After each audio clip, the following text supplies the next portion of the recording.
Welcome to the Great Detectives of Old Time Radio.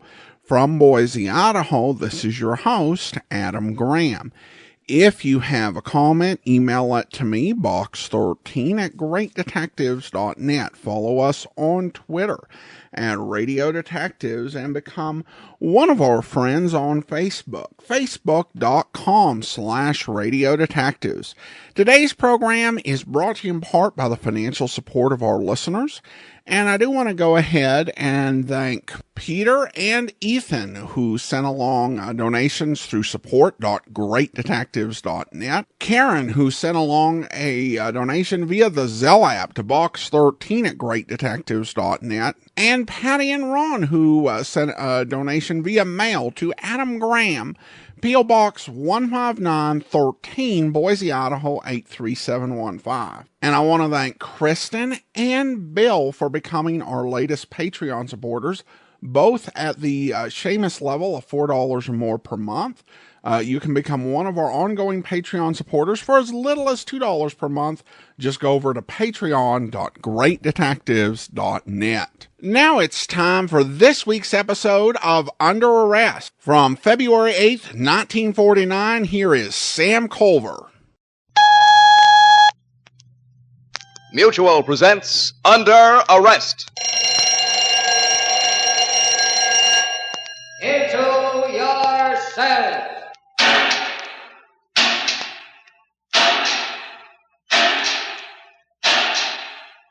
Criminals behind bars. Under Arrest, the story of Police Captain Jim Scott's fight against crime.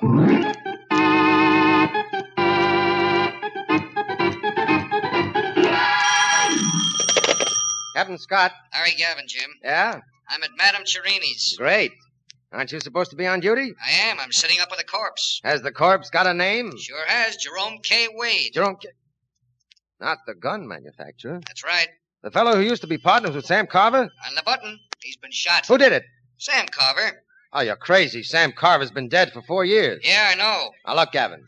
From what you tell me, an important man's been murdered. I don't like to joke about such things. I'm not kidding. Madame Cherini's a medium. She swears Sam Carver did it. A medium? Yeah, one of those people who bring back the dead. Looks like she brought back Sam Carver. Cute, huh? I didn't think it was cute.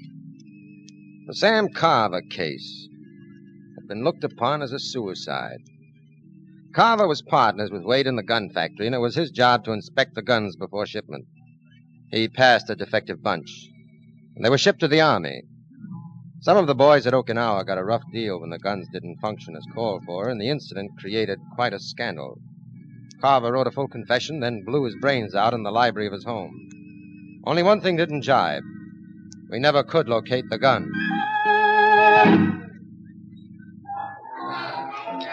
Madame Cherini's place was located over the Red Parrot Bar and Grill. You had to pass through the bar to reach the back steps. Hey, where do you think you're going? Get my fortune told. I have a date with Madame Cherini. Ah, wise guy, huh? Well, if I were... Oh, excuse me. Didn't know you wore a badge. That's okay. Which way is it? Turn right through the door there, and it's one flight up at the head of the stairs. Thanks.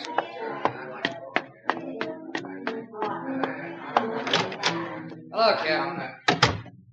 Oh, Larry. Where is it? Right here. That third eye in the middle of his head is a bullet hole. Thanks. You find a gun to go with it? No, Jim, and I've been all over the room. No gun? That's right. Just like it was with his partner, Sam Carver.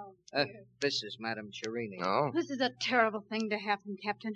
I've been practicing for 30 years, and I never had any trouble before. It's always a first time. Oh, believe me, Captain, I run a respectable place. Such a thing has never happened to me. Nothing happened to you. Not yet. It happened to Wade. Were you here when he was shot? Yes and no. Yes and no. I was in my trance. Mr. Wade wanted to communicate with the spirit of his dead partner. We held a seance. I remember nothing. I just reached through to my control. Control? The spirit who makes my contacts for me, Kathy. Communication was established. The next thing I knew, I heard a shot. It penetrated the veil, and I came back to Earth once more. The room was pitch black except for a light behind me. I turned and saw him, just as plain as I see you now. It was Sam Carver, a gun in his hand. Oh, it was a beautiful materialization, beautiful. Yes, no doubt.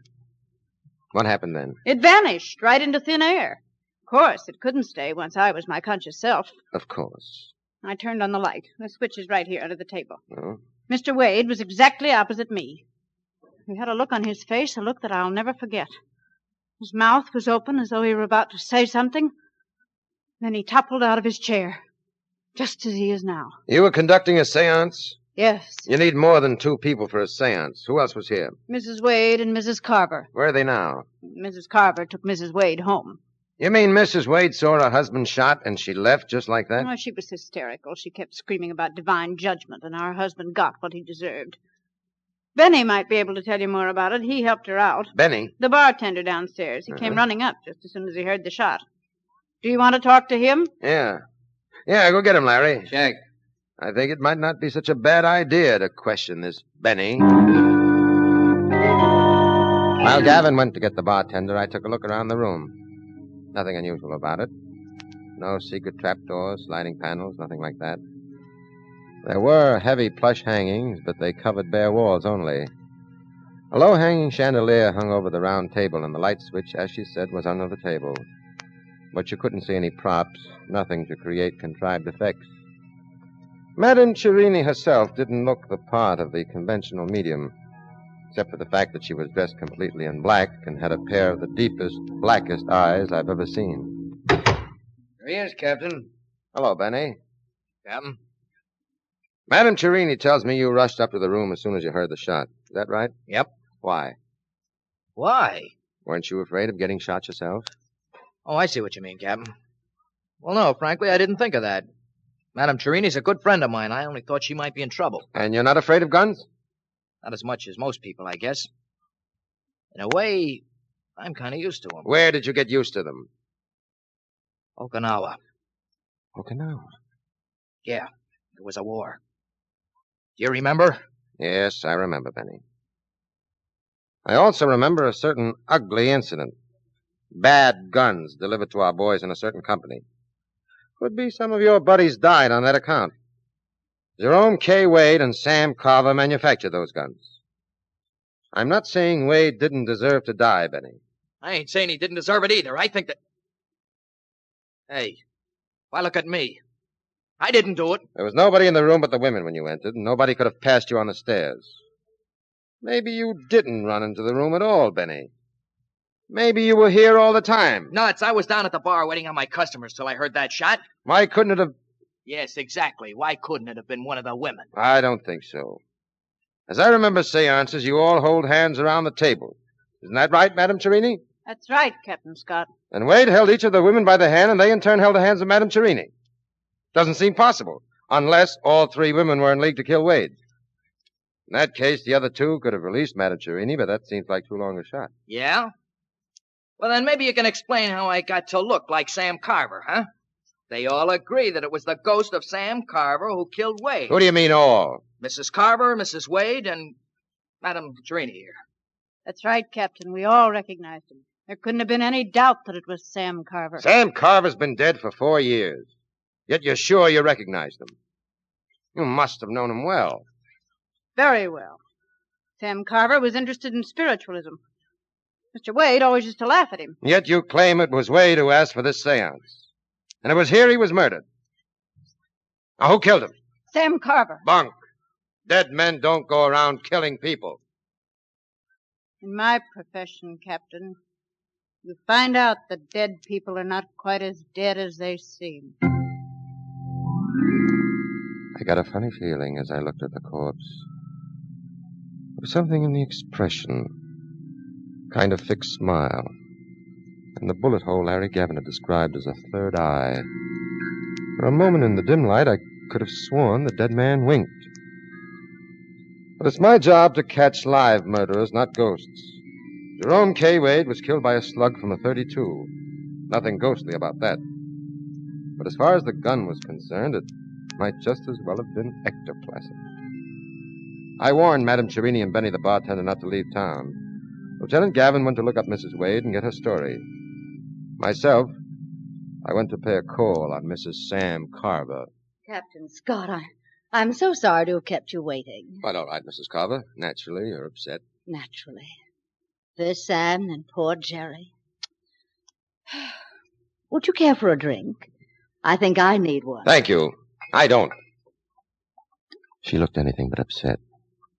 Mrs. Carver must have been quite a beauty in her day, and her day was not quite past.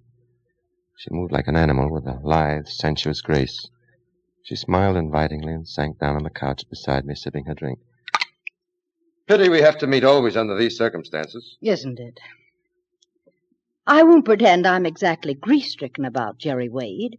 He was just as responsible as my husband, even more so, for that arms shipment. Yet poor Sam took all the blame. What happened tonight? Exactly. Probably just what you already heard. Mr. Wade invited me to attend this seance. I thought Mr. Wade didn't believe in such things. No, but he knew I did. Oh? Sam and I were always great believers in spiritualism, and especially in Madame Cherini. Well, what was Wade's idea?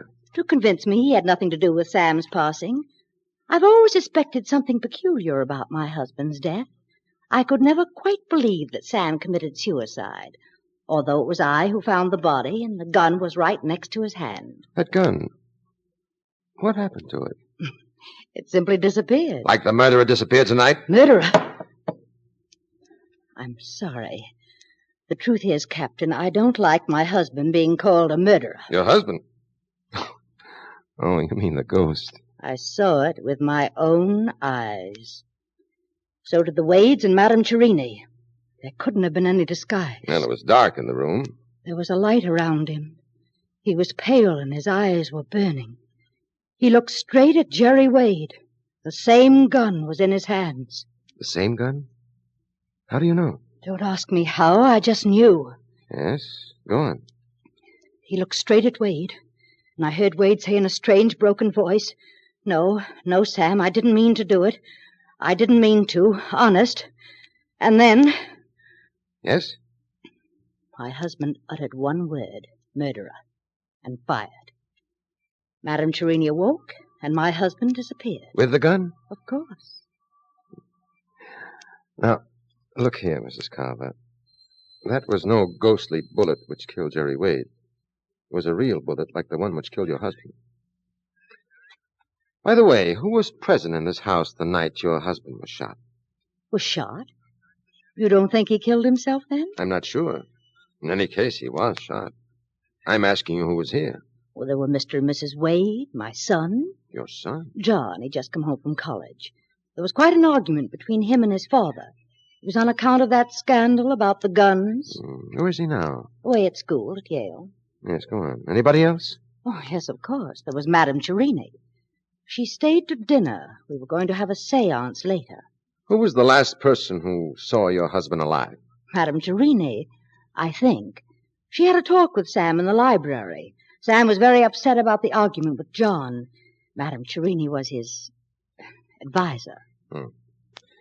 You don't look like the mother of a grown son. Thank you, Captain. Are all policemen so gallant? I imagine they would be. With you. Thank you again. Are you sure you don't care for a drink? Quite sure. Too bad, Captain. We could both do with a bit of relaxation.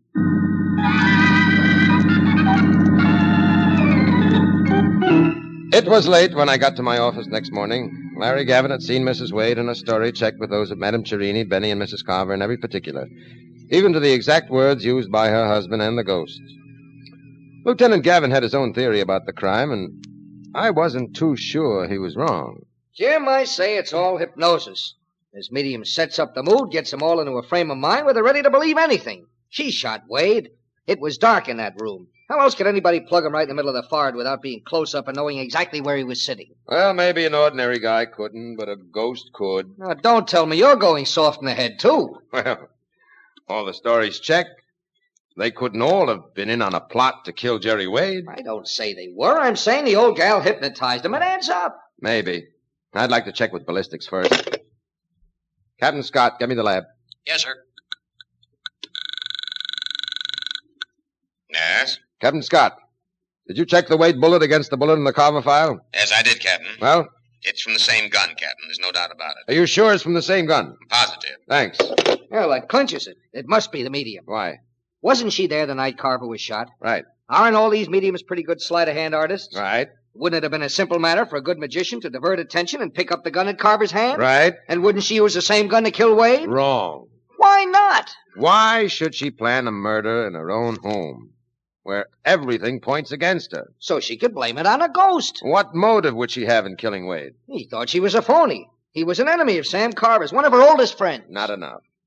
Nobody risks the chair for that. Then what do you think? The ghost did it? Maybe. Oh, have you gone nuts? Maybe. Get me the Red Parrot Bar and Grill. What are you going to do? Make an appointment with the ghost. Oh. Hello? Benny, Captain Scott.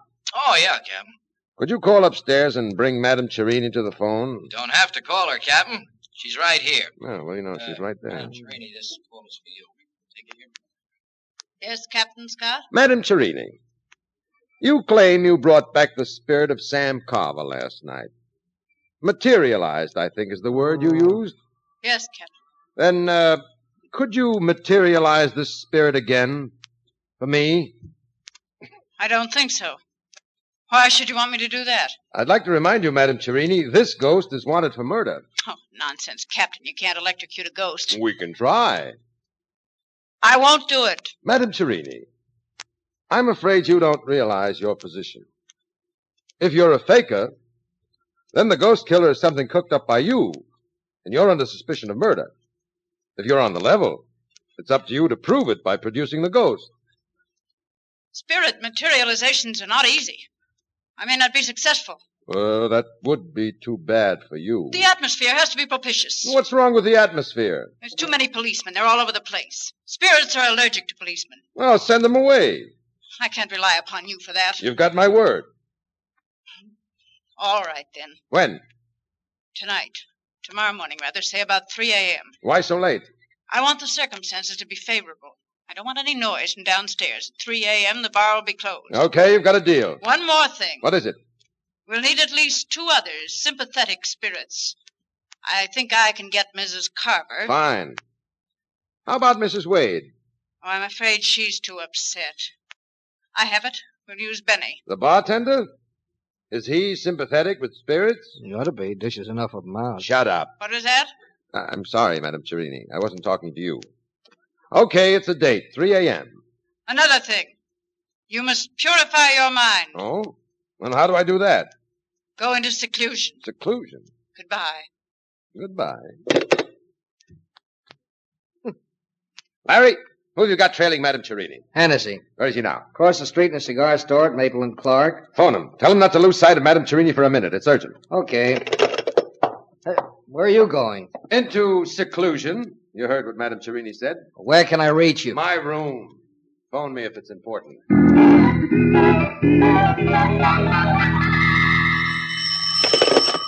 Hello? Jim, Larry Gavin, and this is important. Yes? Hennessy's been telling Madame Cherini she's gone to Mrs. Carver's house. Only natural.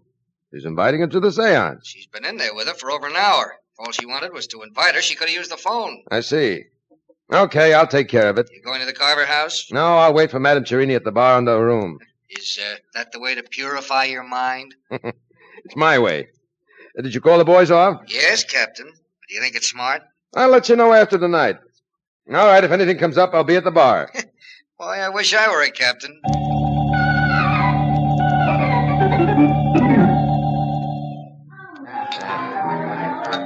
Oh, good evening, Captain. What's your pleasure? Anything with the original label? Madame Cherini told you about the seance? Yeah. Ever been to one of those things before? Yeah, lots of times. I'll, have to hold your hand tonight, Captain. Do you mind? Oh, not so long as somebody holds your other hand. Here it is, Captain. Well, here's one your eye. Not mud, Captain. Ectoplasm. Captain Scott, I didn't expect to find you here. Just checking up, Madame Cherini, making sure everything's all right for the seance. But, shouldn't you be resting yourself? Well, even mediums can use a little fresh air. That all you went out for? Fresh air? And ask Mrs. Carver to attend. Will she? Yes. Fine. This is hardly the atmosphere for you before a seance. You should be alone with your thoughts. I was just going, but just one question. Mrs. Carver told me you spoke to her husband shortly before his death. Yes? Did he sound to you like a man who was going to commit suicide? No, Yet he left a suicide note. not a suicide note, Captain Scott. A confession. There's a difference. Suppose it weren't suicide. Have you any theory about what might have happened?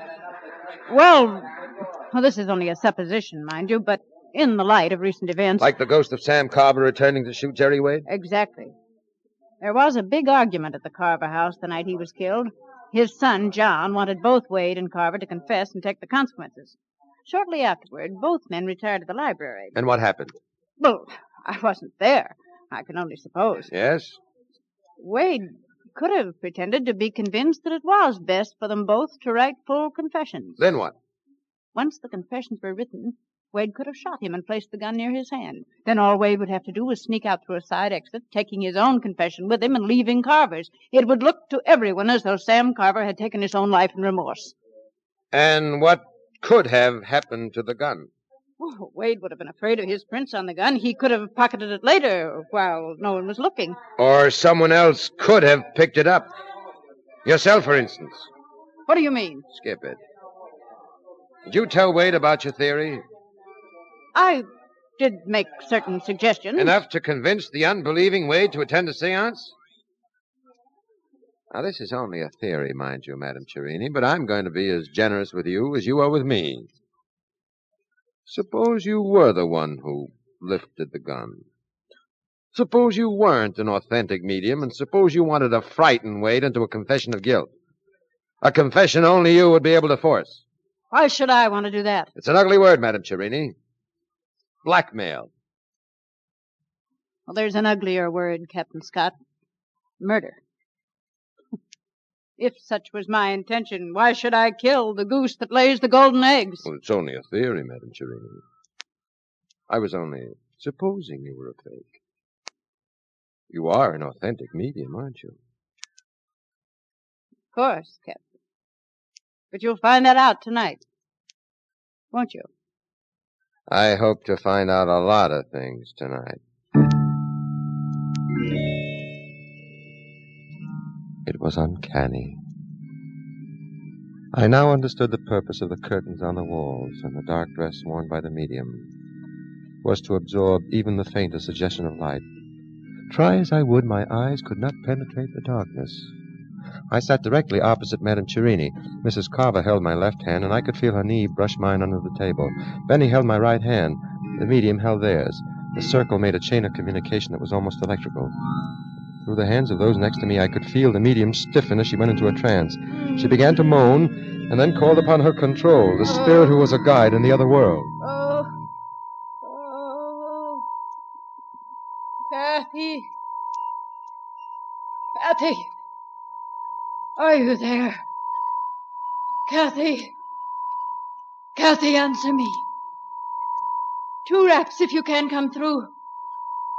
3 if there is interference. Do you hear me?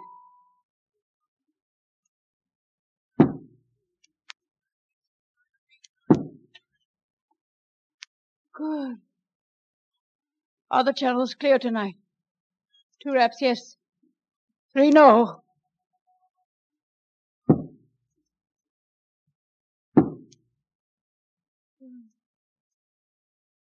I will speak no more. Mrs. Carver will ask you questions, and you will answer her through me. Is that clear?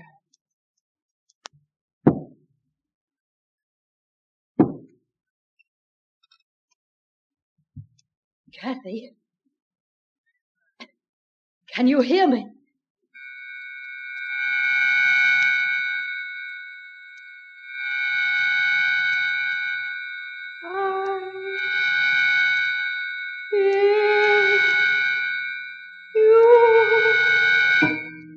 Is the spirit of my husband with you?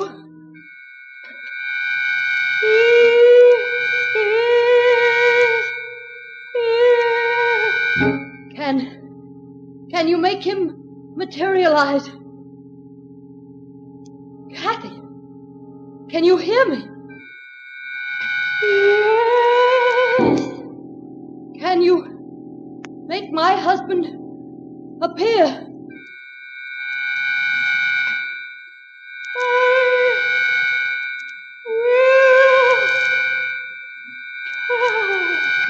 Mrs. Carver's hand gripped mine tightly, and I felt the bartender's hand stiffen. I strained my ears, anxious to catch the slightest sound. I thought I heard the creaking of the hall door, but it might have been the wind. We sat tense, holding our breaths. Kathy!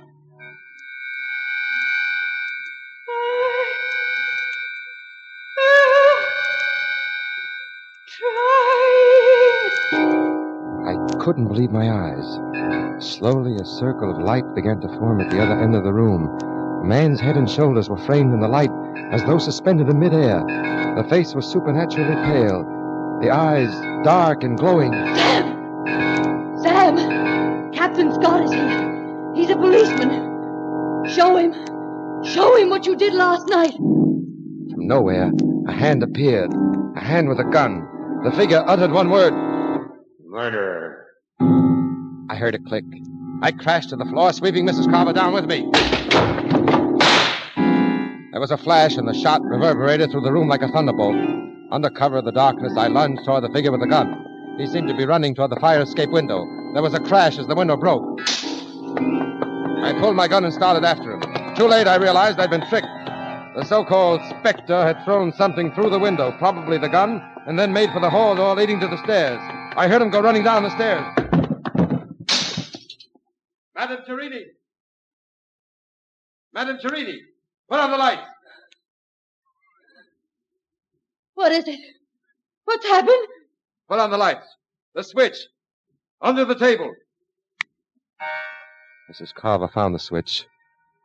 For a moment, I could not get used to the glare. When I was able to focus my eyes, I saw Madame Cherini on the floor. She's dead. The hole was in back of the head this time. Ghost or no ghost, our murderer was a dead shot. And then I noticed Benny was gone. Down the stairs. I was about to follow when I heard a noise in the hall. Somebody was coming up. Okay, Chief. Here's your ghost. John. Oh, John. No doubt about it. The ghost was John Carver, Mrs. Carver's son. It explained the resemblance to Sam.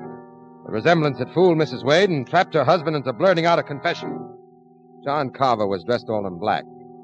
The inside of his black topcoat was smeared with phosphorescent paint from the waist up. In the darkness of the room, all he had to do was to open his coat slightly to get the ghostly glow we had all seen. Nabbed him as he came charging outside. He almost got away in the dark. It's a good thing his coat was open. Good thing you disobeyed my orders and was here to catch him. Well, what have you got to say for yourself, John? It wasn't his fault. He didn't know what he was doing. No, it's all right, Mother. Yes. I killed Wade. He deserved to die. And the medium? Madame Cherini started the whole thing. She knew I never believed my father committed suicide. She came to me with a plan for trapping Wade into a confession. Got me to play the ghost. Was Madame Cherini who gave you the gun? Yes, she had smeared it with some of that shiny paint to scare Wade. That was my idea, too, at first. But when I heard Wade admitting his guilt, practically confessing he murdered my father, something snapped inside of me. I pulled the trigger. I'm a good shot. We know that much. I hid behind the curtain. When Benny took Mother and Mrs. Wade down, I stole after them. The bar was crowded. All eyes were on Mrs. Wade, who was hysterical. As they left through the front door, I slipped in, mixed with the crowd, and made my getaway. Why did you kill Madame Cherini? She came to the house. She was furious because I'd shot Wade. Said something about killing the goose who laid the golden eggs. It was evidently her intention to blackmail him. Wade was dead, so she chose to blackmail me instead. Through Mother. John, why did you? My mother had nothing to do with all this. I couldn't stand by and see that woman tortured. I know. And I'm not saying I don't understand, son. But no man is big enough to take the law into his own hands. Ready to go, Larry? All set, Jim. Take your prisoner.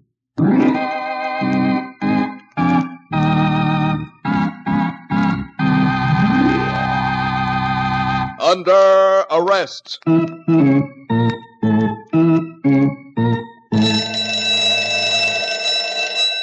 Into your cells.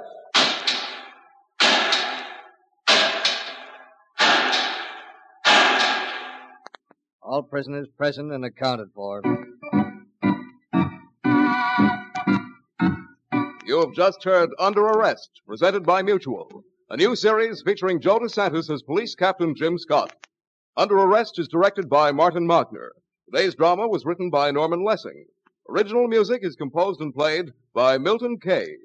Madame Torini was played by Virginia Payne, Mrs. Carver by Linda Watkins, John Carver by Leon Janney, Lieutenant Gavin by Carl Eastman, and Benny by Annie Donnelly. All names of persons used in Under Arrest are fictitious. Any resemblance to names of actual persons, living or dead, is coincidental. Broadcast engineer, Cy Paget. Sound effects, Ronnie Harper and Walt Shaver. Your announcer is Jack Curtis. This program came from New York. Straight Arrow, the thrilling story of an Indian's adventures on the Western Ranges, becomes a top Mutual feature tomorrow and every Monday evening. You can enjoy Straight Arrow, and then stay tuned for intriguing mystery with the famous Sherlock Holmes, another Monday night highlight on the world's largest network. This is the Mutual Broadcasting System. Welcome back. Well, a really good episode. It treaded on sort of one of those familiar storylines involving a medium.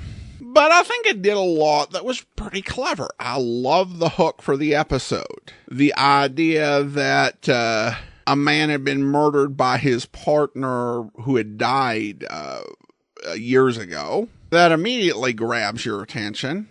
And you just had a lot of motives working throughout the episode with these various characters. And I really think at this point, there's a great rhythm to Captain Scott.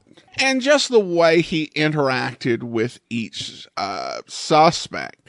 You know, it varied. Sometimes he would flatter him. Sometimes he would apply a bit of pressure. Other times he just used a little bit of sarcasm. He was just really entertaining. So I really enjoyed Captain Scott. Probably in this one more than in any other episode we've heard so far. Well, with that, we turn now to listener comments and feedback. Patty and Ron, along with their donation, sent a lovely Christmas card writing, "Thank you for your enjoyable podcast. We try to listen at night. Best regards." Well, thank you so much. I appreciate the card as well as your note and support of the program. All right, well, I also want to go ahead and thank our Patreon supporter of the day. Thank you to Ian, Patreon supporter since August 2016, currently supporting us at the Detective Sergeant level of $7.14 or more per month. Well, that will actually do it for today. Join us back here on Monday for Casey Crime Photographer, and then we will be back next Saturday with another episode of Under Arrest. I do want to let you know we only have a few weeks left in Under Arrest. We've got 2 more episodes. So in 3 weeks, join us back here. We'll be bringing you a newly circulated episode of a previous series we've played. There may be a couple more weeks between that and the next series. I'll let you know probably next week. But after that, we will be getting into Silent Men. But in the meantime, do send your comments to box13@greatdetectives.net. Follow us on Twitter @Radio Detectives and become one of our friends on Facebook, facebook.com/Radio Detectives. From Boise, Idaho, this is your host, Adam Graham, signing off.